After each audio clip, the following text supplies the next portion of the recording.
السلام علیکم۔ آج میں بتاؤں گی آپ کو فضائل رمضان المبارک۔ حضرت سلمان رضی اللہ عنہ کہتے ہیں کہ نبی کریم صلی اللہ علیہ وسلم نے شعبان کی آخری تاریخ میں ہم لوگوں کو واعظ فرمایا کہ تمہارے اوپر ایک مہینہ آ رہا ہے جو بہت بڑا مہینہ ہے، اس میں ایک رات ہے شب قدر جو 1000 مہینوں سے بڑھ کر ہے۔ اللہ تعالیٰ نے اس کے روزے کو فرض فرمایا ہے، یعنی کہ پورے مہینے کے روزے کو ہی فرض فرمایا ہے، اور اس کے رات کے قیام یعنی کہ تراویح کو ثواب کی چیز بنایا ہے۔ جو شخص اس مہینے میں کسی نیکی کے ساتھ اللہ کا قرب حاصل کرے، ایسا ہے جیسا کہ غیر رمضان میں فرض کو ادا کیا، اور جو شخص اس مہینے میں کسی فرض کو ادا کرے وہ ایسا ہے جیسے کہ غیر رمضان میں 70 فرض ادا کریں۔ یہ مہینہ صبر کا ہے اور صبر کا بدلہ جنت ہے، اور یہ مہینہ لوگوں کے ساتھ غم خواری کرنے کا ہے۔ اس مہینے میں مومن کا رزق بڑھا دیا جاتا ہے۔ جو شخص کسی روزے دار کا روزہ افطار کرائے اس کے لیے گناہوں کے معاف ہونے اور آگ سے خلاصی کا سبب ہوگا، اور روزے دار کے ثواب کی مانند اس کو ثواب ہوگا، مگر اس روزے دار کے ثواب سے کچھ کم نہیں کیا جائے گا۔ صحابہ رضی اللہ عنہ نے عرض کیا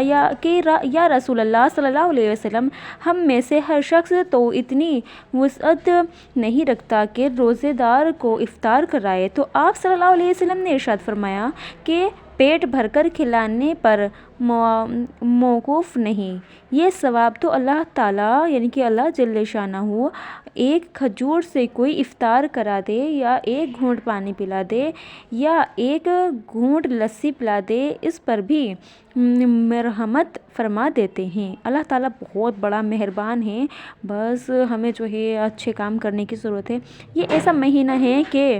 اس کا اول حصہ اللہ کی رحمت ہے، اور درمیانی حصہ مغفرت ہے، اور آخری حصہ آگ سے آزادی ہے۔ جو شخص اس مہینے میں ہلکا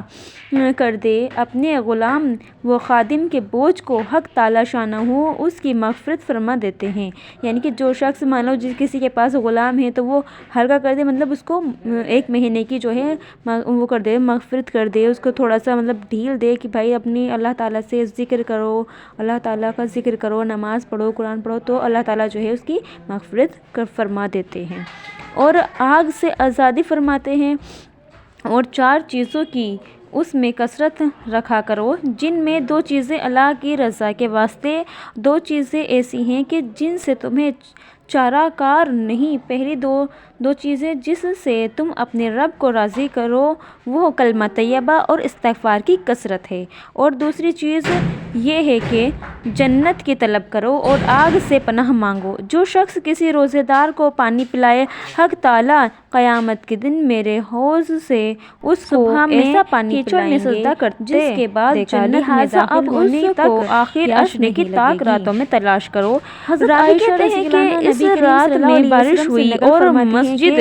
چھپر کی تھی، کو رمضان کی اور میں نے اپنی آنکھوں سے نبی کریم صلی اللہ علیہ وسلم کی پیشانی مبارک پر کیچڑ کا اثر ابو سعید خدری رضی اللہ عنہ کہتے ہیں کہ نبی کریم صلی اللہ علیہ وسلم نے رمضان المبارک کے پہلے عشرے میں اعتکاف فرمایا، اور پھر دوسرے عشرے میں بھی، پھر